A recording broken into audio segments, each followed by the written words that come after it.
Every Christmas my family booby-trapped the chimney. I never knew why until one year we finally caught something. That year my trap did not work. They never worked. The week before Christmas we'd gone shopping as a family, first to a craft store for the kids, and then a hardware store for the grown-ups. Walking the colorful aisles, Mariah Carey in the background, I'd excitedly bought a packet of orange HB pencils, flat on either end. They made me think of the scaffolding the builders had put up around school one year, full of endless possibilities. Along with the pencils I bought a bag of rubber bands to bind them together. In my imagination I conceived of a truly fantastic catapult that would pelt the invader with marbles and thumbtacks. Come Christmas Eve my sister and I sat at one table and went to work making our own traps with the materials we had selected. I had my pencils and my sister, a few years younger than me, was busy making something out of pipe cleaners and Play-Doh. I remember scoffing at her and thinking whatever she had in mind wouldn't even work. On a table beside us, our mother made her own traps. I always remember thinking that the grown-ups put no real imagination into their creations, but every year the sight of them would turn my stomach nonetheless. Mom liked broken light bulbs hung on ropes, and this year she prepared another 5 or 6 to be nailed to the inside of the chimney. She also fashioned some heavy wooden planks with dozens of old rusty nails and bent jagged knives driven into them. She always made the same things, and would stand at her table every year furiously sawing or hammering with sweat pouring down her forehead. Dad did his work in the garage. He had a welder's torch in there and something called a lathe and all sorts of other interesting tools. His traps were almost always made of rusted metal and razor-sharp edges, creaking hinges and quivering springs that made even my childish fingers weary. When he finally emerged from his workshop this year, he revealed a funny-looking contraption that looked to me like some sort of cannon with a large air canister attached. The sort of thing I'd seen on divers' backs. When a pressure plate was triggered, a sharp-looking metal spear came shooting 3 feet out of the barrel in a heart-stopping explosion. Dad grinned with pride when we all jumped back during the test fire. Then he spent 30 minutes swearing angrily as he tried to reload the spike. After that he set about hiding it in the fireplace. This involved digging a hole, and there was a brief moment as he knelt there, covered in soot, where he reached his hand out towards me and called me Alex, asking me to grab the gas canister and bring it over. Before I could even try and do what he asked, Mom intervened and did it instead. Of course she could not pick it up, so she had to sort of roll-walk it over. Dad was quiet the entire time. That happened whenever someone mentioned my older brother. People went quiet. He could have picked up the gas canister easily. He had always been big, even bigger than Dad. He took after Grandpa, who was a giant at 6 feet 5 inches. In later years, my PE teacher would lament I never got those genes. My sister and I both took after our father, who, while big, was no giant. After all this was done, after the loose rock and ash was put back in place, after the pressure plate and tripwires were hidden or disguised as standard Christmas decorations, after the bear traps were draped with old clothes or empty boxes and Mom's knife-covered planks were placed beneath meticulously crafted false floors, my sister and I gave Mom and Dad our traps, and they were placed carefully in the middle of the ambush. I loved this moment. I don't know why. I think, looking back, it was the feeling of being a unit.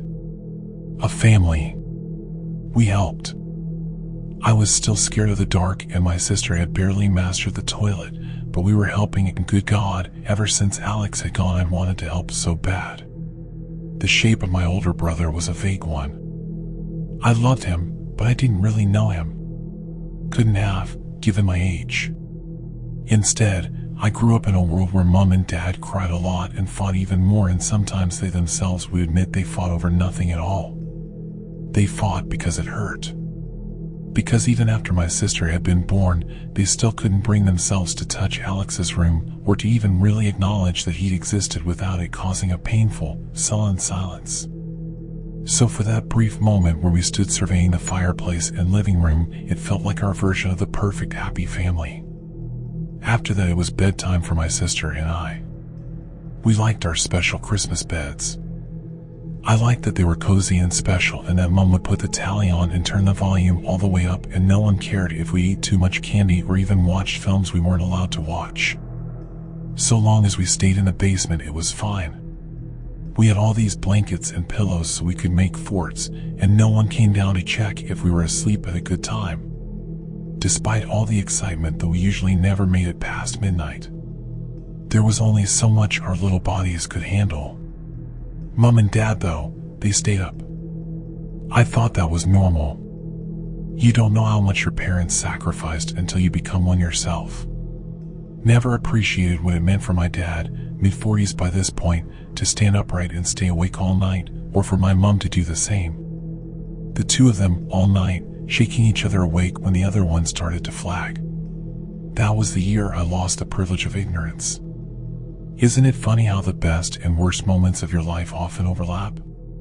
Maybe it's just the light bulb effect. I don't know. That night my sister and I went down into the basement, climbed into our blanket forts, and watched the never-ending story. She fell asleep 10 minutes in. I stayed up and watched every second of it. I can still see all that in my mind as clear as day. Feels like one of the happiest and purest moments of my life. Falling asleep on the credits, gently dreaming of what it might be like to have my own dragon to fly over school. I think that was it. The last time I was just a child. I think most of us have memories like that, don't we? The moment in time when we stopped being kids. Next thing I remember was coming to bathe in a cold gray light. Eyes heavy. Head woozy. Something was wrong and I could feel it. It was quiet, cold with a draft, and my sister was nowhere to be seen. It took me a moment to realize that the lights were off, along with the TV, and I was seeing the basement only by the glow of the upstairs hallway. That was unusual. Mom and Dad always locked the basement door and barred it from the other side. Tonight it was wide open, and something about the world up there seemed sinister to my childish eyes. I don't know how to describe it exactly. I'd woken up and something was wrong. I sat upright and slinked out of bed in the hope that any moment I'd see a better, happier world coming down those stairs. Mom and Dad, sister in arms, telling me Christmas was here. They just let me sleep in. Maybe it had even snowed. Maybe that was why the light seemed so odd, pale and diffused. God, I wanted a white Christmas so badly. It was all over the telly, in movies and magazines. But all it ever seemed to do around us at that time of year was rain in a fine wet drizzle. Black windows come night. Heavy winds. Puddles that reflected street lamps. My only memory of my grandmother was her singing "Rain, rain, go away, come back another day." Nothing else. Not a face. Just the sound of her singing that old nursery rhyme.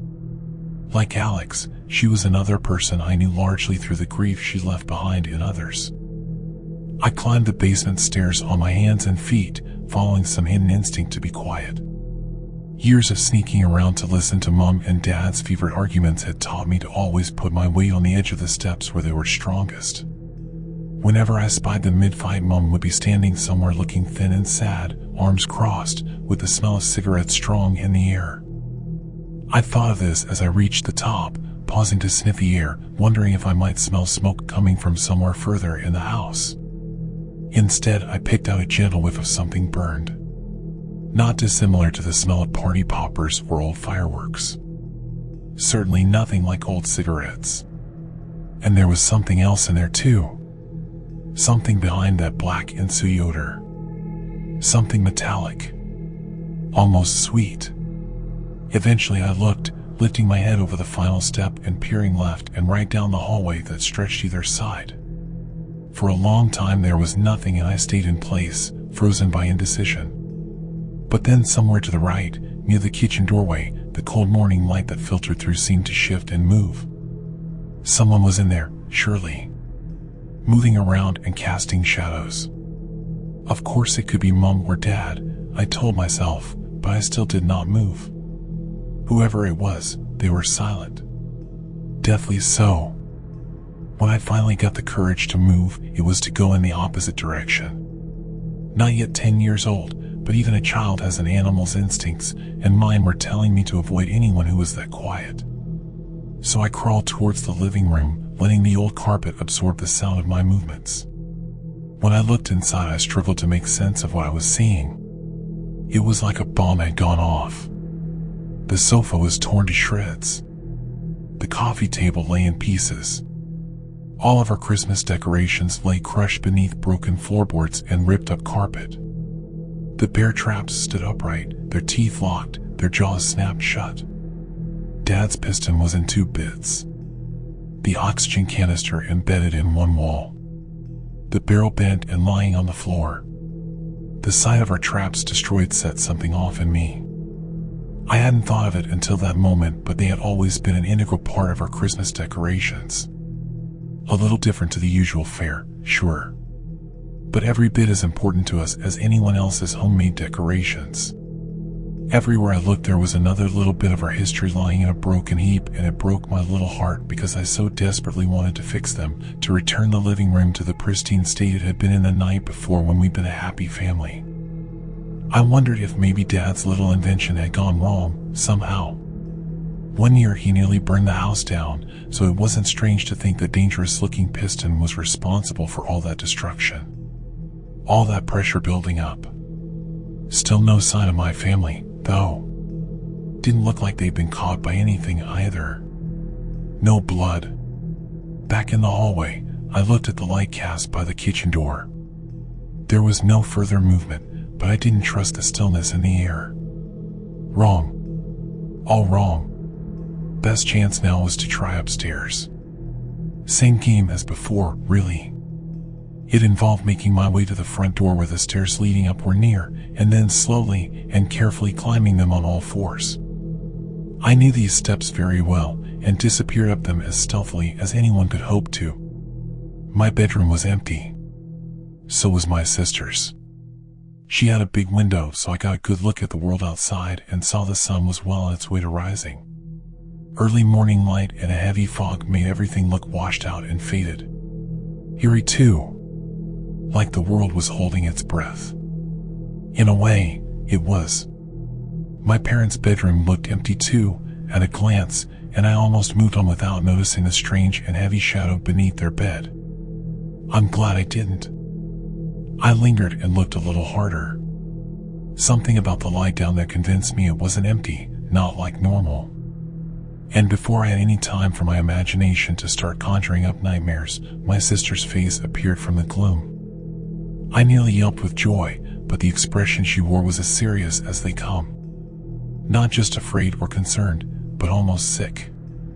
Pale with wide eyes. It was like she couldn't quite register my presence. So I slinked forward and reached out, touching her hand. She flinched and receded further into the darkness. Something was wrong, so I crawled in beside her and checked her for injuries, doing my best not to alarm her further. She looked fine, so all I could do was take her in my arms and try my best to coax her out of her shock. When I finally whispered a question, it felt far too loud, even though the only real sound was the smacking of my lips. She recoiled a little when I spoke, making me feel like I'd broken the most precious silence of our lives. But I had to ask. I had to know. Where's Mom and Dad? She merely shook her head. So I asked again, this time trying my best to stay even quieter. But it seemed like any sound was going to alarm her. Where are they? In the end, she replied only so that I would stop asking. She pulled away as she did so. She loved me, but, well, she was an animal with a hiding place, and I was at risk of ruining it. He took them up there, was the only thing she'd say while pointing at the roof. Those 5 words chilled me to the core. They carried some subtle implication that our parents were dead. I didn't like this thought. It made my skin itch, made the space we crawled into feel too small and uncomfortable. A hot sensation began to well up in my throat, threatening tears. Was she really saying we were alone? I didn't want that. I didn't want to be alone. I wanted them to come back and sweep us up in their arms. Without really knowing why, I refused to believe her. I shook my head and crawled out from under the bed, hoping to go off and find them. I looked back briefly to see if she followed, but she remained. Seeming all too ready to leave me to go off to my fate, she disappeared into the shadows, and I was left with only the slim comfort that she might at least be safe there. Out of sight. Out of mind. Crawling out of our parents' bedroom, I realized I had very few options left. There was the phone in the downstairs landing, by the front door. It was that, or maybe I could run down the lane and out to the nearest house, which was maybe a quarter-mile away. Not far under normal circumstances, but did I really want to go sprinting out the front door, hoping to God that whatever had marched through all those traps like nothing wouldn't see me running out in the open? Better to get help to come to us. Better to reach the phone. I thought of Grandpa, Mom's dad, a hulking man who generally terrified us all. A cantankerous old widower who had a bad habit of telling us things Mom said we shouldn't know, like how it was our grandmother's fault we had to be scared of the chimney at Christmas. I didn't like him. He smelt of mildew and soil. A hulking giant who told us awful stories of growing up with a part-time job in a slaughterhouse that made me want to cry. But right then, I couldn't think of a better man to ask for help. I made it down the stairs as quietly as I descended them. I lifted the phone gingerly from the receiver like it was ready to explode. I didn't know what might make a noise, if anything. Didn't know if the table would rock from a wobbly leg, if the plastic would click from hitting something, or the dial tone would be a little too loud. When you're trying to be quiet, everything feels dangerous. Every movement, every object. It's all just another way to get caught out. One of the reasons I thought of Grandpa was he was on speed dial. I pressed the 3 and listened to the ringtone. I was tense at the sound, muted as it was, and waited eagerly for this part to be over. The whole time I couldn't take my eyes off the hallway that turned towards the basement and the kitchen. Occasionally a muffled creak or groan would emanate from somewhere inside, and my skin would crawl. I had never known a longer, more unsettling wait in my entire life. When it was finally over, there came no relief. Grandpa didn't answer the phone with tact. Old men usually don't. I hadn't expected the sound of his voice to be so damn loud. "Hello? Alice? Is that you?" It was probably just the atmosphere, but it sounded like the old bastard was bellowing the words in the very room I was in.